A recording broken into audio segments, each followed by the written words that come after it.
naitwa Amina Mwanapwani. Naweza sema nimeshukuru hii organization juu ya kutuletea pads na ball. Juu kama sisi hatungepata ball kirahisi.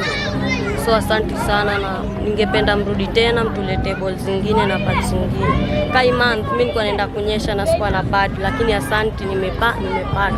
Asante sana.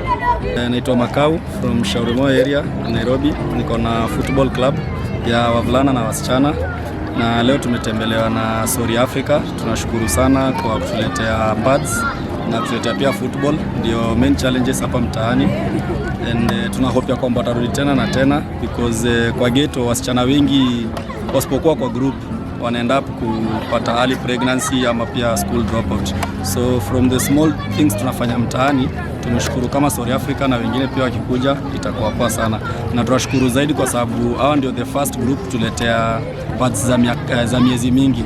So at least sustainability wameangalia, which to encourage organization mingi pia zifanye hivyo, and vile moto tu yao inasema keep hope alive, tuendelee tu hivyo with the small things tunafanya. So asanteni sana na karibu tena.